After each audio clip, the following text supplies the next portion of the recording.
बहुजन के बन गए भगवान, नहीं तो मिलित न सम्मान।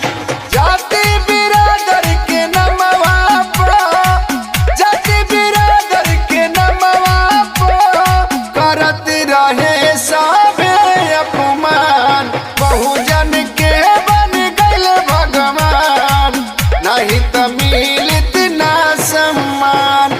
बहुजन के बन गए भगवान, नहीं तो मिलित न सम्मान।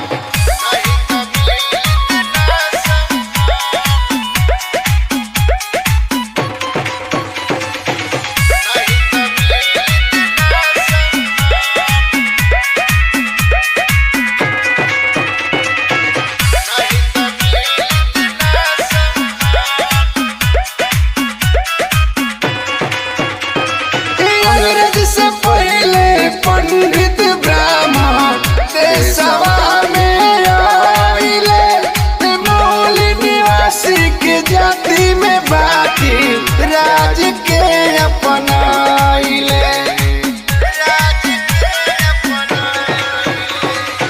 अंग्रेज से पहले पंडित ब्राह्मण देशवा में आइले, मूल निवासी के जाति में बाटी राज के अपनाइले। बदतर जिंदगी के कैले निदान, नहीं तो मिलित न सम्मान।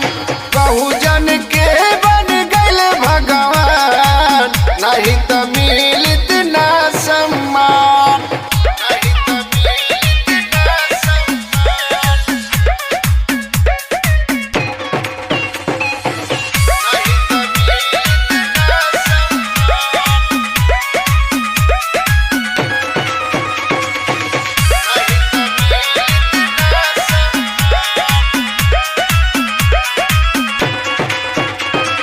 सबसे बड़का दुश्मन रहे मनु के लिखल विधान हो, तबे तो बाबा साहब लिखले भारत के संविधान हो।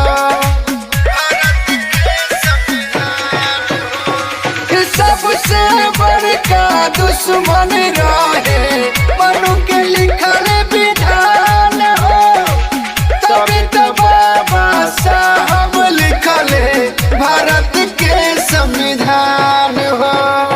उनका जस रहे न केहू महान, नहीं तो मिलित न सम्मान। बहुजन के बन गए भगवान, नहीं तो मिलित न सम्मान।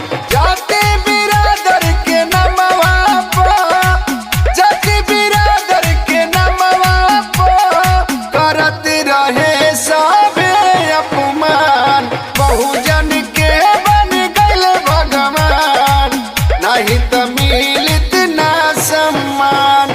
बहुजन के बन गए भगवान, नहीं तो